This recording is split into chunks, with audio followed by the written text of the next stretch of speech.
So ngayon mga kababayan, alam nyo po ba na marami po ang kinabahan at tinamaan at natakot mga kababayan dito po sa mga binitawang salita kahapon ni Senator Erwin Tulfo patungkol po dito kay Alan Peter Cayetano. At isa na nga po dyan mga kababayan ay eto pong si Alan Peter Cayetano, pero nakakapagtaka dito, saglip na sagutin niya yung mga binitawang salita ni Senator Erwin Tulfo, ang sumasagot ng para sa kanya mga kababayan yung mga kaalyado po niya at mga alipores po niya na katulad nitong si Rowena Guanzon. At dito pa nga napagawa rin ng video itong si Senator Loren Legarda para lamang po magsalita at questionin yung legitimacy mga kababayan ni Senator Erwin Tulfo bilang chairman ng Senate Blue Ribbon Committee at yung legitimacy bilang pro tempore nito pong si Senator Win Gatchalian. So ngayon mga kababayan, pakinggan po muna natin etong sinasabi ni Rowena Guanzon. Hindi po bagay sa isang senador ang magbigtas ng mga salitang ganyan. Bakit daw? Dapat po ay kagalang-galang tayo kahit hindi tayo nagkakasundo. Ikaw nga, abogado ka, di ba? Matindi yung ginawa mo dun sa isang netizen dyan sa may Rockwell, Makati. Mas matindi yun mga kababayan kaysa po dito sa sinasabi ni Senator Erwin Tulfo. Kasi mga kababayan, kung titingnan po natin marami na naman sa mga kababayan Pilipino po natin, especially yung mga abogado at yung iba natin mga kababayan Pilipino katulad po ng mga nasa Congress at saka po yung executive ay kinikilala na po ang pamumuno ni Senator Win Gatchalian bilang acting Senate President mga kababayan. Kaya nga ng sabi ko, kung kinikilala na yan, ibig sabihin mga kababayan, at kung tama naman yung ginawa nilang proseso, ibig sabihin yan, ang legal na chairman ng Senate Blue Ribbon Committee ay walang iba kung hindi etong si Senator Erwin Tulfo. Ano po ngayon, ituloy pa natin. Sa mga binigkas ni Erwin Tulfo, parang nakakatakot ng bumoto sa mga Tulfo na ito Dati akala ko mga matulungin itong mga lalaki ito. Kasi yung Raffy Tulfo. Wala, hindi nyo kasi kaya ang mga Tulfo. Diba nung isang araw nananawagan kayo, nasabi ninyo magsalita yung mga Tulfo. Ngayon, nung nagsasalita na yung mga Tulfo at tuloy-tuloy na mga kababayan, hindi na magpaawat, o kayo, ngayon nagre-reklamo kayo. Diba? Ngayon sinasabi ninyo ganito yung mga Tulfo. Nung hindi nagsasalita, sinasabi ninyo tahimik sa mga nangyayaring issue dito sa ating bansa. Ngayon nagsasalita, sinasabi ninyo mga kababayan, hindi nararapat sa ganyang senador na nagsasalita ng mga ganyan. Saan lulugar ang mga Tulfo sa inyo? Di po ba? Para sa akin mga kababayan, tama lang yung sinasabi dito ni Senator Erwin Tulfo doon sa mga binitawan niyang salita kahapon. Kasi yun ay isang patunay mga kababayan na hindi po siya plastic na tao, hindi siya nagkukunyari. Kung ano yung gusto niyang sabihin at kung ano yung gusto niyang iparating kay Alan Peter Cayetano, ipaparating niya. At sinabi niya nga, di ba na kapag si Alan Peter Cayetano nagpahiring, talagang darating yung time mga kababayan na ipapa-aresto niya. At pag hindi arestuhin ng USAA, siya mismo ang magkikwelyo mga kababayan at papalayasin dyan sa floor etong si Alan Peter Cayetano. So ngayon ituloy pa natin. Kung nga naman, yung unang nakilala natin. Itong Erwin nakilala ito sa, di ba, yung nagbigay, yan ba yun? Yung sabi namin ni Ramon Tulfo sa show niya, yung nagtip ng 250,000 sa isang babae. Hindi yan. Si Senator Raffy yun. Allegedly. Masakit naman po pakinggan yung hindi daw niya sasantuhin kung si Senator Marcoleta ay matanda. I don't care kung gaano kakatanda dyan. I don't care kung nag-Senate President ka at nag-Speaker. Kwelyuhan daw niya. Pero take note mga kababayan na kung i-analyze nyo ang pinaparinggan niya doon, maaling kay Marcoleta o Alan Peter Cayetano. Pero kung pagbabasihan natin yung binanggit na naging Speaker at naging Senate President, di ba si Alan Peter Cayetano yun? Si Senator Marcoleta. Bobo rin, no? Bakit ba kayo nagsenador kung ganyan ang ano niyo? Hindi nyo kinakaya. She's the worst Senate ever. I have seen, at a young age, at 27, nag-mayor na ako kay President Cory. Nakilala ko yung mga senador dyan. Ay, napakagaling po. Senator Salonga, I was quite close to him. Senator Zig, Senator Gingon. Kahit po hindi sila nagkakasundo wala hong bigkasan ng bastusan at physical harm. Because Erwin Tulfo is already threatening to do physical harm on Senator Marcoleta and Senate President Cayetano. Sabi ni Mr. Sponsor, this Buangson, ayan etong si Buangson, sinusukan niyan. Sinusukan na yan sa lugar nila, sa Silay. May kaso din yan. Naging mayor pero Bulacau. O yan yung sabi dito ni Mr. Sponsor. Sinusuka daw po itong si Rowena Guanzon sa kanilang lugar. Naging mayor nga pero Bulacau naman. Ano ba yung Bulacau? Magnanakaw? Pakitama na lamang po kung ako po ay mali. Subukan nyo kaya. Subukan nyo lang. Hawakan si Senator Marcoleta. Nakita nyo ba yung libu-libong taong sumalubong kay Senator Marcoleta katapos ng hearing? Nagbanta na! Kung di po nyo nakita, tingnan nyo uli yung news. Gusto nyo bang gawin yan talaga? Para masalubong nyo yung libong-libong tao? Magdalit sa inyo. Kaya dapat tayo po mga butante, matuto na po kayo. Hindi ho dahil matulungin sila sa radyo o sa TV, yan po ang tunay nilang yung mga kababayang Pilipino po natin na butante, ito ang mga kailangan nating politiko. Yung talagang may tapang mga kababayan at may malasakit sa taong bayan. Bakit ko nasabi? Kasi ito naman pinaglalaban ni Senator Erwin, hindi naman po para sa kanya yan Para yan sa taong bayan. Ano ba sinasabi ni Senator Erwin? Ilabas ang katotohanan mga kababayan. Pangalawa, kailangan na makapagtrabaho ng mga senador. Bakit nagsasalita ngayon ng mga Tulfo mga kababayan? Kasi nakikita nila na kailangan na talaga ng taong bayan ang Senado. Kailangan na mapakinabangan ng taong bayan yung mga nakapending na batas na mapapakinabangan ng taong bayan. Di po ba na hindi mapakinabangan dahil nga naandyan dyan sa Senado nakapending at hindi pa matrabaho dahil sa mga ginagawang drama nitong sina Alan Peter Cayetano. Yan ang dahilan kung bakit nagsasalita ang mga Tulfo ngayon. At ang isa pa dyan, di ba pinilit nyo ang mga Tulfong magsalita?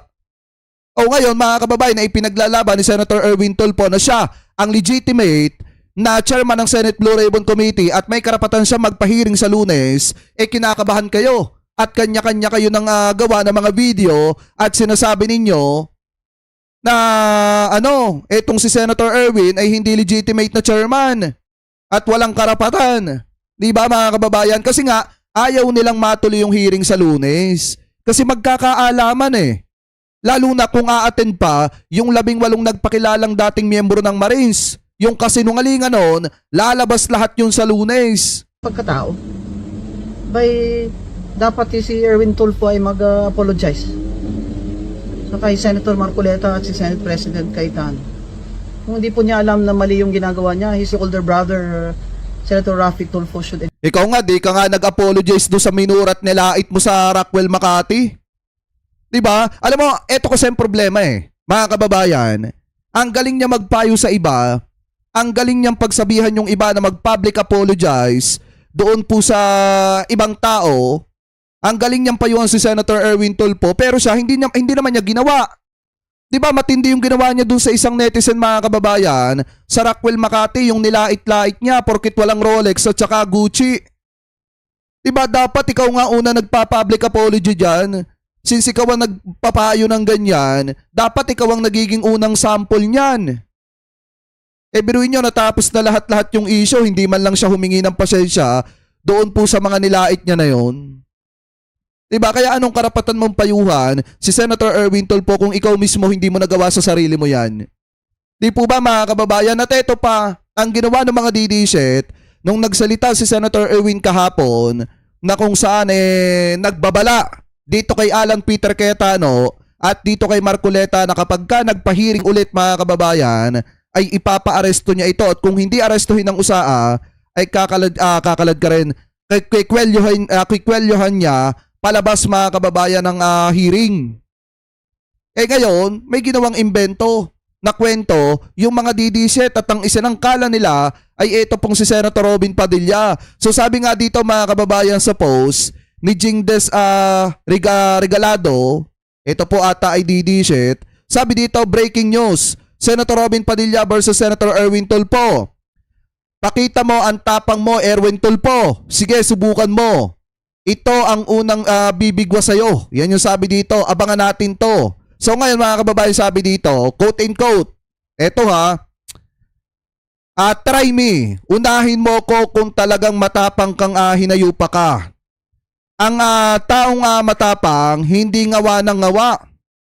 Ginagawa niya na lang. Mag-uutos ka pa ng usaa, wag na. Gawin mo na ng diretsyo.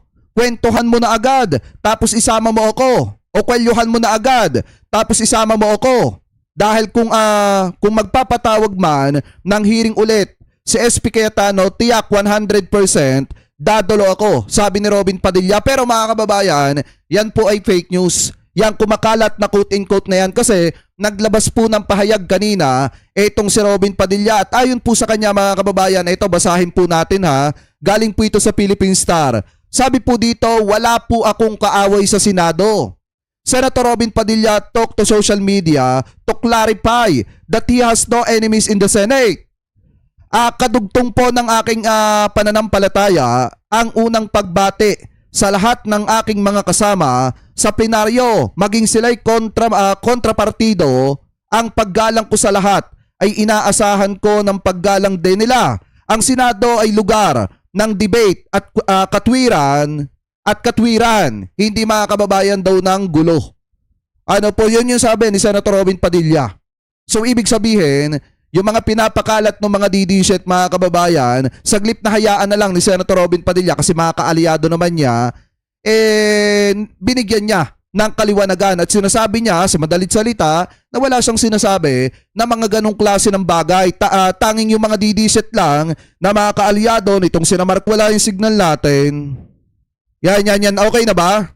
So yan mga kababayan, biruin nyo ha, mga kaalyado na po mismo ni Robin Padilla ang sumisira sa kanya, pero yan po ay kini-question ni Senator Robin Padilla at sinasabi niya sa madalit salita na walang katotohanan yung mga ibinabatong yan or yung mga ginagawang issue na yan ng kanyang mga kaalyado. Kasi mga kababayan, sa totoo lang, gagawin talaga lahat ng mga DD shit para hindi po matuloy.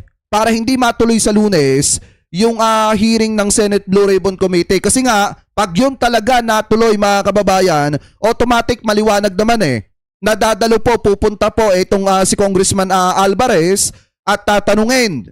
Ano po, harap-harapan, yung 18 nagpakilalang dating miyembro ng Marines, kung a-attend yung mga yan, kung talagang binigyan nga siya ng male-maletang pera. At talagang magigisa ng matindi mga kababayan, itong 18 dating miyembro ng Marines, na talagang nag-aakusa at nagbibintang na nagbigay ng mali-maletang pera, nag-deliver doon po sa mga politiko na inaakusahan nila. Kaya nga maganda ito. Maganda itong hearing ni Senator Erwin Tulfo dahil makikita natin kung sino nga ba ang nagsisinungaling at hindi. Doon na nga lang doon na nga lang mga kababayan sa hearing ni Rodante Marcoleta, nakita na nga natin kung sino yung nagsisinungaling. Pero mas matindi dito dahil harap-harapan mapapahiya mga kababayan kung sino talaga yung sinungaling dyan. So ngayon, idiretso pa natin etong usapin natin mga kababayan dito sa binitawang salita kanina ni Senator Loren Legarda. Kasi nga, iginigiit pa rin niya na siya po mga kababayan ang chairman ng Senate Blue Ribbon Committee. Yun yung iginigiit niya ng chairman. Siya pa rin mga kababayan ang Senate Pro Tempore. At si Pia Cayetano pa rin yung nananatiling chairman ng Senate Blue Ribbon Committee. So ngayon mga kababayan, ito ay diretso po natin. Sa mga kapwa ko Pilipino, malinaw na nakasaad sa konstitusyon. Walang sinumang senador ang maaaring lehitimong tumayo bilang Pangulo ng Senado batay lamang sa 12 boto. Ito ay pinagtibay sa ilalim ng 1987 Constitution. Sa Article 6, Pakinggan nyo yung paliwanag niya ha doon sa Abilino versus Cuenco. Section 16, Subsection 1 ng 1987 Constitution. The Senate shall elect its president by a majority vote of all its members. Ang ibig pong sabihin, makakapaghalal lamang ng isang Senate President kung makakuha siya ng mayoryang boto ng lahat ng miyembro ng Senado. Yan din naman yung argument Di ba yan din mga kababayan yung argument ng simple majority. Kaya nga ginawa nilang acting Senate President, eto pong si Senator Win Gatchalian kasi nga kulang pa sila ng isa. Maliwanag naman ang sinasabi mga kababayan eh. Sa punto na yan, wala namang kasing questionable dyan. Ibig sabihin, hindi po kini-question yan ng simple majority. Ngayon mga kababayan, eto kasi yung nangyari. Para mas maliwanag po ha, kung matatandaan nyo, di ba nakakumpleto ng 12, eto pong, eto pong simple majority ni Tito Sen. Yung simple majority na yan mga kababayan na 12, sapat na po yun para magsagawa ng quorum dahil nga ang bilangan na lang ay 23 dahil nakakulong na etong si Jinggoy mga kababayan at nagtatago pa etong si Bato. Pero kahit na nagtatago etong si Bato mga kababayan, isinama pa rin po siya sa bilang. Ano po, ito po ay base po sa sarili po nating opinion ha, isinama pa rin siya sa bilang. So ngayon, alam naman natin pare-parehas na ang majority ng 23 mga kababayan ay 12. Sapat na po yun para magsagawa ng quorum. At nung nagsagawa sila ng quorum mga kababayan, maliwanag naman po na may nagmusyon na ibakante lahat ng posisyon ng chairmanship including the Senate President mga kababayan. Diba kaya nga po bakante ngayon ang posisyon ng Senate President. At diba ang ginawa nga nung 12, itinalaga nila bilang Senate Pro Tempore eto pong si Senator Win Gatchalian kasi hindi pa naman siya pwedeng italaga bilang Senate President kasi nga kulang pa ng isa. Kulang pa ng isa mga kababayan. Kaya ang nangyari, itinalaga nila bilang Senate Pro Tempore etong si Senator Win Gatchalian at the same time mga kababayan, ginawa po nilang acting Senate President. Yun po mga kababayan ng kwento dyan. Anyway, ituloy pa natin. Ayon po sa konstitusyon, 24 ang kabuang bilang ng mga halal na senador. Banggitin nyo kasi yung mga nakulong. Paano kung may mga nakulong? Dapat ibigay nyo rin yung paano kung may mga nakulong. Or kung may nagtatago sa kamay ng batas. Kaya naman, 13 po ang kinakailangan para magkaroon ng mayorya. Nakalagay din sa alituntunin ng Senado, sa Rule 2, Section 2, na the officers of the Senate shall be elected by the majority vote of all its members. Ang mga opisyal po ng Senado ay ang Senate President, Senate President Pro Tempore, Senate Secretary, at Sergeant at Arms. Nakakapanghinayang si Senator Loren Legarda, no? Nakakapanghinayang mga kababayan. Ang talino pa naman ito pero buhat nung kumampi kina Alan Peter Cayetano, bumaba na ng bumaba yung kanyang kalidad, ika nga. Diba yung tingin ng taong bayan sa kanya unti-unting bumababa. Hango at nakabase po sa ating konstitusyon ang mga alituntunin ng Senado. Kung kaya't tulad sa Senate President, boto rin ng mayorya ng lahat ng miyembro ng Senado ang kinakailangan upang magtalaga ng Senate President Pro Tempore, Senate Secretary at Sergeant at Arms. Malinaw, 13 boto ang kailangan. Sabi din po sa Rule 15, Section 44 ng alituntunin ng Senado na except during the election of officers, a majority of the senators shall constitute a quorum. Simple lang po ang kahulugan nito. Iba po ang bilang na kailangan para sa quorum. Iba rin po ang bilang na kailangan para... Ang problema nga, Senator Loren, di ba nagsagawa na nga kayo dati ng ganyan? 12 kayo nun, kasama mo pa nga si Pia Cayetano at si Alan Peter Cayetano pero hindi naman kayo nagreklamo. Ang nakakapagtaka, bakit ngayon kayo nagrereklamo pero dati, di ba nagsagawa din naman kayo ng quorum, nang 12 lang kayo? Bakit nung tumatama na sa inyo yung ganyang klase ng usapin, ipinipilit nyo pa rin yung gusto ninyo? Ano yung kapit to kulang sa posisyon? Po sa eleksyon. Kapag eleksyon po ng mga opisyal ng Senado, kailangan ang mayoryang boto ng lahat ng miyembro ng Senado upang sila'y mahalal. Kaya naman, sa kabila ng aking paggalang sa aking mga kasamahan, labag sa konstitusyon at alituntunin ng Senado ang nangyaring pagtatalaga ng Senate President Pro Tempore, Senate Secretary at Sergeant at Arms Dahil 12 senador lamang ang nasa plenaryo na bumoto. Kulang ng 1 boto para masabing mayorya ng lahat ng miyembro ng Senado ang bumoto para sa pagbabago ng liderato. Samantala po, sa chairmanship naman ng mga komite ng Senado, malinaw din ang saligang batas sa ilalim ng Article 6, Section 16, Subsection 2, kung saan sinabi na, a majority of each house shall constitute a quorum to do business. Sino ba majority ngayon? Eto, tanungin ko kayo mga kababayan. Sa inyong palagay, sa inyong tingin, sino ba ang majority ngayon? Na kanino ba ang majority ngayon? Ang simple majority? Na kina Loren Legarda ba? Na kina Alan Peter Cayetano ba mga kababayan? Yung simple majority ngayon, nung 23 senators kasi nga nakakulong na, ito pong si Senator Jinggoy. Nasa kanila pa ba majority? Wala na. Wala na sa kanila mga kababayan. Ang majority ngayon nasa grupo na ni Senator Win Gatchalian. Ibig sabihin po, 13 senador din ang kinakailangan na kabilang sa sesyon ng Senado upang makagawa ng anumang opisyal na gawain o quorum kung kaya't labag. Anuhin nga natin ang katotohanan tong si Senator Loren. Wait nga lang mga kababayan. Ito, pakinggan nyo to mga kababayan ha. Kasi nung sa kanila tumatama, iniiba nila yung kwento. Ito nga yung totoong kwento dyan, oh. Session is resumed. The Secretary will call the roll. Roll call of members. The Honorable Senators Angara, Aquino, Binay, Cayetano Alan Peter, Compañero S, Cayetano, Alan Peter. Pia S, Si Pia Cayetano kasama rin. Defensor Santiago, Ejercito, Enrile, Escudero, Estrada, Gingona, Hunasan, Lapid, Legarda, Marco. Kasama din si Legarda dito. Ayan Senator Loren Legarda, dapat panoorin mo to. Kasi ikaw mismo ang dumidibang sa sarili mo eh. Diba dapat mapanood mo to, Senator Loren Legarda?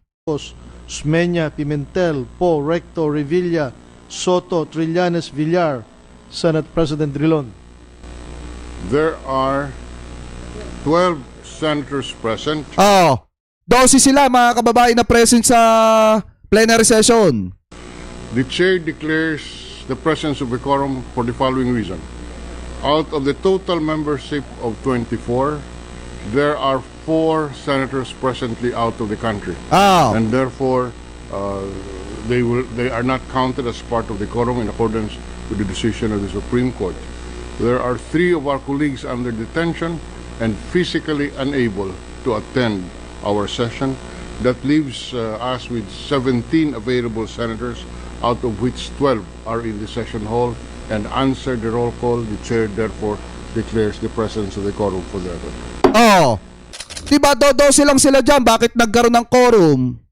Kaya taliwas yung sinasabi ni eto 2015 nangyari to mga kababayan ha. Sakop na po yan ng 1987 Constitution. Diba bakit nakapag-quorum sila, nang 12 lang sila? Kaya nga dito pa lang sinusoplak na ni Senator Legarda yung kanyang sarili. Biruin nyo, ang labanan dito mga kababayan, pag itong quorum yung pinag-usapan, Legarda versus Legarda, kasi naandi dito siya nung 2015, May 5, 2015 nung nagsagawa sila ng quorum. Nang 12 lang sila, dyan po sa Senado. Take note ha, naandudo si Pia Cayetano at si Alan Peter Cayetano. Kasama pa itong si Legarda. Pag din po sa konstitusyon ang naganap na pagdeklarang bakante at pagtatalaga ng mga chairperson sa mga ilang komite. Madalas pong binabanggit ang mga nasa minorya ang kasong Avellino versus Cuenco upang palabasing lehitimo ang naganap na takeover sa Senado. Pero hindi po maaring gawing shortcut ang Avellino upang pababain ang bilang ng mga senador na kailangan para sa quorum, sa eleksyon, at para magkaroon ng reorganization sa Senado. 1949 pa ang kasong ito at naganap sa ilalim ng 1935 Constitution. Hindi kahit pa sabihin hindi nasakop yan ng 1987 Constitution, mga kababayan, yan po ay nananatili pa rin yan na jurisprudence. 'Di ba, ng Korte Suprema? Kasi nga mga kababayan, maliwanag naman nangyari yan noong nakaraan. At mismong sa Senado din ng Pilipinas nangyari yan. Di po ba? Hindi porkit luma na yung jurisprudence, mga kababayan, na yan, yung Abilino versus Cuenco, hindi po natin babalikta na, ano ba tamang term doon? Hindi natin titingnan. Diba? Or hindi natin ikukumpara yang nangyari na yan sa panahon po natin ngayon. Di po ba, mga kababayan? At saka kung titingnan po natin, maliwanag din naman nung May 5, 2015, nakapagsagawa sila ng quorum, nang dodose lang sila. Nagbago na ang ating saligang batas. Kahit pa 1987 Constitution na ang sumasaklaw po sa atin. Dito, malinaw na 13 ang kinakailangang boto para maghalal ng Pangulo ng Senado at parehong bilang din ang kinakailangan para sa pagboto ng mga opisyal. sabi nga ni Seven Samurais dito, the quorum rules of the 1949 and 1987 Constitution are the same. Yes, parehas lang. Parehas lang, mga kababayan, kasi nangyari na nga nung May 5, 2015. So walang ang pinagkaiba lang nila, mga kababayan, yung nangyari nung May 5, 2015, nasa abroad yung 4 na senator tapos yung 3 nakakulong. Dito naman po sa Abilino versus Cuenco, nag-walk out, mga kababayan, o umalis sa plenary session. Ito pong si Abilino kasama yung kanyang mga kaalyado na senador, at yung natira dun sa plenary session, mga kababayan, ay 12, which is itong grupo naman ni Cuenco. Di po ba? Kaya nga nagkaroon ng Abilino versus Cuenco. So dito naman kina Franklin Drilon, yun nga, yung 4 nasa ibang bansa, yung 3 nakakulong, kaya 12 lang yung natira. Hindi rin bago ang patakarang ito noong pang 1973 Constitution. Malinaw na ring nakasaad na ang Speaker ng National Assembly ay dapat mahalal sa pamamagitan ng mga mayoryang boto ng lahat ng miyembro. Kung tatanggapin natin na maaring basta-basta na lamang bawasan ang bilang ng mga senador na kinakailangan para sa eleksyon ng mga opisyal at pinuno ng mga komite, malaki ang magiging epekto nito sa operasyon ng mataas na kapulungan. So tuwing may mga senador na nagkakasakit, nasa abroad, pansamantalang wala sa session, na aresto, na detina, at iba pang kadahilanan, maaring gamitin ang dahilan na ito para palaging mag-reorganize ng Senado. Di ba ganyan yung ginawa nyo noong 2015? Ang bilis mo naman makalimot, Senator Loren. Ari po yun, hindi na representasyon ng taong bayan. Interes at issue ng panahon ang magtatakda kung sino ang nasa mayorya at mga opisyal ng Senado. Ang magiging labanan na lang ay kung sino ang makakapagbawas ng pisikal na presensya ng kabilang panig sa bulwagan. Dapat manatiling representasyon. Alata may binabasa, mga kababayan, no? Parang si Alan Peter Cayetano. Interes ng nakararami, performance ng bawat isa, at issue ng panahon ang batayan kung sino ang magiging mayorya at pinuno ng Senado. Ang konstitusyon, ang gabay ng ating demokrasya. Ito ang dapat nating ipaglaban para sa Senado, para sa ating mga institusyon, at higit sa lahat, para sa bawat Pilipino. Ayan, kita nyo, sa totoo lang, mga kababayan, ako, nadidismaya ako dito kay Senator Loren Legarda, kasi nung una, napakatindi ng paghanga ko dito kasi bukod sa matalino, napakagaling na media po nito dati, mga kababayan. Diba, napakagaling na broadcaster nito dati. Kasi galing din po ito sa media At saka ang isa pa dito, mga kababayan, matalino talaga siya. Di naman natin ikinakailayan. At pag tiningnan mo talaga, mga kababayan, karapat dapat talagang irespeto. Kaso ang problema ngayon, masyadong bumaba na yung dekalidad, ika nga, nito pong si Senator Loren Legarda, buhat nung kumampi siya sa mali. Nakakalungkot lang isipin. Diba, biruin nyo, pag kumampi ka sa mali kasi, kahit gaano ka katalino, nagiging bobo ka sa huli. Pero hindi ko naman sinasabing bobo siya. Ang sinasabi ko lang, kahit gaano ka katalino mga kababayan, minsan, bumababa rin yung dekalidad ng pag-iisip mo. At ngayon, ito yung sinasabi niya, yung daw Abilino versus Cuenco, matagal na daw yun. At iba na daw ngayon mga kababayan, 1987 Constitution na daw ngayon, yung pinagbabasihan. Di ba maliwanag nga na kung titingnan po natin yung Abilino versus Cuenco, kahit pasabihing matagal na yan, parehas lang yan, the same lang yan mga kababayan, yung nangyayaring issue ngayon. At pwedeng pagbasihan yan. So ngayon, para mas maliwanagan tayo, pakinggan natin yung mismong paliwanag patungkol po dyan mga kababayan, kahit ilang beses ko na naipaliwanag sa inyo. Kasi sabi po dito, ayan o, ayon po sa explainer, Abilino versus Cuenco applicable pa rin ba matapos ang 7 dekada? Ika nga mga kababayan. So ito, pakinggan po natin. Mayroon bang sapat na quorum para magpalit ng Senate leadership? Yan ngayon ang sentro ng bangayan sa loob ng Senado matapos ang kontrobersyal na sesyon noong June 3. Sa sesyong iyon, 12 senador ang dumalo at nagsagawa ng hakbang na agad nagdulot ng constitutional political controversy. Idineklara nilang bakante ang lahat ng posisyon sa Senado, kabilang ang Senate President.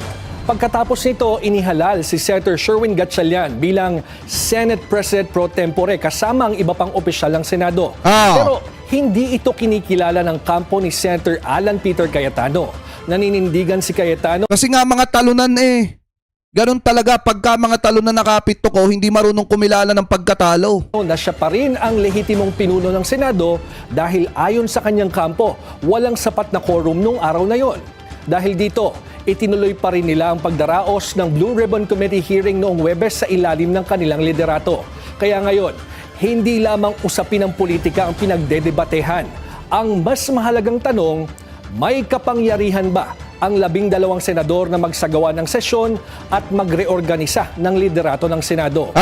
Upang sagutin yan, bumalik ang maraming abogado at constitutional experts sa isang lumang kaso ng Korte Suprema na mahigit 70 taon ng bahagi ng Philippine jurisprudence. Ito yung Abilino versus Cuenco. Nagsimula ito noong 1949, ilang taon matapos ang World War II, nang sumiklab ang isang political power struggle sa Senado. Noon, kinestyon ni Senate President Jose Abilino ang pagkakahalal kay Mariano Cuenco bilang bagong Senate President. Isa sa mga pangunahing tanong sa kaso, may sapat bang quorum ang Senado upang magsagawa ng sesyon at maghalal ng bagong liderato? Mahalagang tandaan na noong panahong yon, hindi rin kumpleto ang mga senador na maaaring lumahok sa sesyon. Dahil dito, sinuri ng Korte Suprema kung paano ba dapat kwentahin ang quorum sa Senado. Sa desisyong iyon, kinikilala ang praktikal na sitwasyon ng mga senador na aktwal na maaaring lumahok sa mga deliberasyon. Tama! Hindi otomatikong isinama sa quorum count ng isang miyembrong nasa ibang bansa at hindi naman kayang piliting dumalo. Ito mismo yung bahagi ng Abilino versus Cuenco na ngayon ay muling binubuhay ng legal experts upang depensahan ang June 3 session ng Senado. Ayon sa Integrated Bar of the Philippines o IBP, gayon din sa ilang grupo ng law dean, constitutional experts sa batas, hindi dapat basta bilangin ang lahat ng 24 senators kung may mga miyembrong hindi naman maaaring piliting dumalo o hindi aktwal na makakalahok sa sesyon. Eto, tanong ko mga kababayan, si Jingo Estrada ba pwede bang piliting dumalo?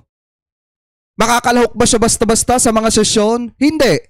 Bakit mga kababayan? Kasi kailangan pang ipagpaalam sa korte kung siya ba ay papayagan o hindi na pumunta ng Senado physically para makilahok. Hindi yung teleconference. Kailangan physically mga kababayan na makalahok dun sa mismong plenaryo ng Senado para magkaroon ng quorum mga kababayan. Di po ba? O para maisagawa yung isang mahalagang debatehan o usapin diyan mga kababayan sa plenary session. Kasi di ba ginigit nila 13? Ngayon mga kababayan, si Jingo hindi po pwedeng pilitin. Bakit? Kasi ipagpapaalam pa sa korte yan at nakasalalay pa sa Sandigang Bayan o sa korte kung papayagan siya or hindi na umattend. Kaya nga mahirap mga kababayan isama si Jinggoy sa listahan. So ngayon ituloy pa natin. Ang kanilang argumento, noong June 3, si Senator Ronald Bato de la Rosa ay hindi umano matunton, habang si Senator Jinggoy Estrada naman ay nasa detention. Kung ibabawas ang dalawang ito, magiging 22 na lamang ang tinatawag nilang available members ng Senado. O dito nga, ibinawas na si Bato de la Rosa mga kababayan eh. Pero dun sa analyzation natin, ginawa pa rin nating 23. Di ba? Para fair naman. Dun sa kampo ni Alan Peter Cayetano pero ayaw pa rin nilang pumayag. So ngayon dito, 10 na lang. Bali ang bilangan na 10 na lang. Bali ang bilangan na lang ng lahat ng senators, 22. Tinanggal si Bato at saka si Jinggoy. At kung 22 ang pagbabasehan, ang majority ay 12 senators. Dahil dito, sinasabi nila nga may valid quorum ang Senado at legal na nakapagsagawa ng sesyon ang kapulungan.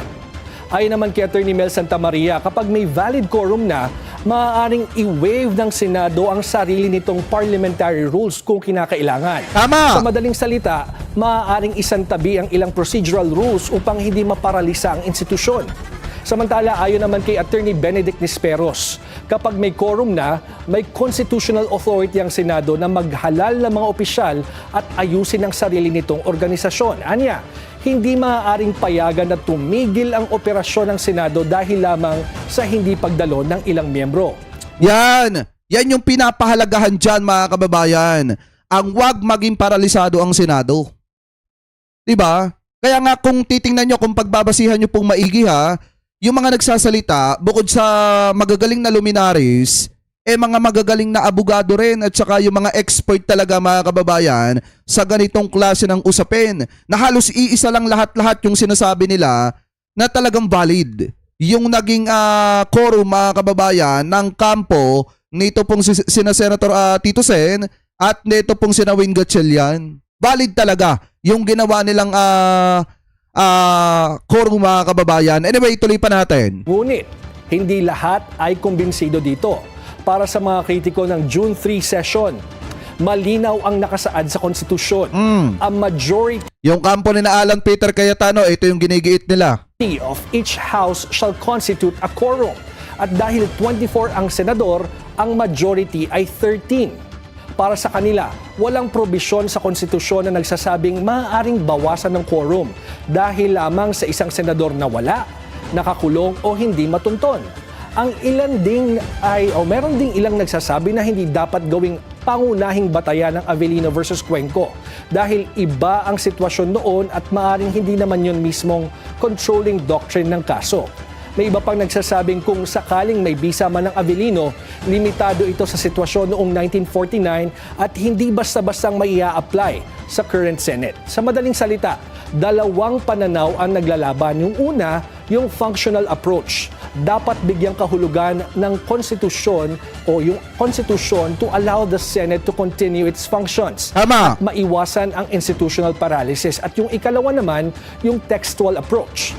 Dapat sundin ang eksaktong nakasulat sa konstitusyon na 13 ang majority sa isang senadong may 24 members, ano pa man ang political consequences nito. Sa huli, trabaho ng Senado ang nabibinbin sa panahon ng ganitong usapin. Taong bayan pa rin ang talo dahil sa nasasayang ang pera ng bayan kapag walang nagagawa ang Senado dahil sa bangayan nila. Nananatili pa rin ang krisis at may napipinto pang impeachment trial laban kay Vice President Sara Duterte. Ano kaya ang mananaig? Yan ang aabangan natin sa pagpapatuloy ng Senate serye. Ayan. Mga kababayan, kayo, kung kayo tatanungin, ano pipiliin nyo? Makapagtrabaho at umusad ang Senado sa pamamagitan ng ginawa ng 12? Or manatili na lamang pong paralisado ang Senado at sundin natin ang sinasabi ng kampo ni Alan Peter Cayetano? Yan lang naman yung pagpipilian dito sa usaping ito.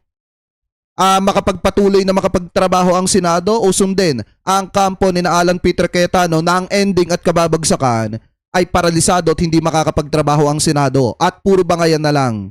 Siyempre, dun tayo. Sa gusto makapagtrabaho na para mapakinabangan na ng taong bayan yung mga panukalang batas at maisabatas na.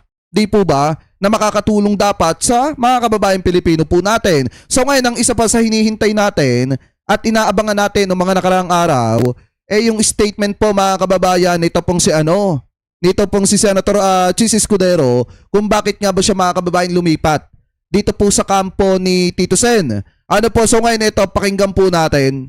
Sir, pero mahirap po yung decision na lumipat po kayo sa kabila, essentially.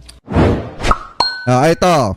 Nagpasya ako na itigil na yung kawalan ng sesyon sa Senado. Nagpasya ako na hindi pwede magpatuloy na walang sesyon ng Senado dahil nakasaad din sa saligang batas. Hindi pwedeng mag-adjourn ang Senado ng sosobra sa 3 araw nang hindi nagpapaalam sa kabilang kamara. Kahapon, kung hindi pa kami nagsesyon, lalabagin na namin yung provision na yun ng saligang batas. At kahapon, bagaman walang opisyal na pahayag, Alam din kasi mga kababayan alam din kasi ni Senator Wing Gatchilla, ni Senator Chis Escudero na may malalabag po talaga sila. Kung hindi sila magkakaroon ng sesyon mga kababayan at kung hindi sila magtatrabaho. 'Di ba? Kaya nga mga kababayan, di nyo ba napapansin yung mga magagaling na abogado ay pinapadisbar? Ito pong si Alan Peter Cayetano dahil sa pag-abandona ng kanyang trabaho. So ganun din yung mangyayari sa kanila. 'Di ba? May malalabag at may malalabag sila sa saligang batas kung hindi po sila magtatrabaho. Kaya tama lang yung ginawa ni Senator Chis Escudero. Anyway, shoutout po kay Evan Barnuevo, mega love shoutout po Thank you po sa pakape po. Shoutout po sa inyo dyan sa Ardsley, New York. Ayan, mega love shoutout po Thank you po. nagbigay na ng sulat si Senate President Cayetano na wala ng sesyon. So, kinailangan talagang mag-convene na ang Senado. Tama! Oh, yan yung dahilan mga kababayan. Dahil mananagot sila sa saligang batas pag hindi sila nagtrabaho. 'Di ba kasi biruin nyo, yung Kamara, trabaho sila ng trabaho. Pero yung Senado, mga kababayan, mas inuuna pa yung drama kaysa magtrabaho. So since nainip, etong si Senator Chis Escudero, mga kababayan, mas pinili niya na piliin na makapagtrabaho na. Di po ba? Mas pinili niyang gawin yung tama para po sa ikabubuti ng mga kababayang Pilipino po natin. Kaya nga saglip na batikusin siya, saglip na mapasama siya mga kababayan, ano ba nangyari? Diba naging maganda pa yung tingin ng mga kababayang Pilipino po natin sa kanya. Dahil po sa ginawa niya, dahil mas pinili niya na suportahan yung mga taong gusto talagang magtrabaho. Ano po para sa taong bayan. So kayo, mga kababayan, kung kayo po ang tatanungin, ano po masasabi nyo hingil po dito sa topic na ito na tinalakay po natin? Ano po ang comment at opinion po ninyo? Hingil po dyan. Comment below na lamang po kung ano po masasabi nyo. Hingil po sa usapin po na yan.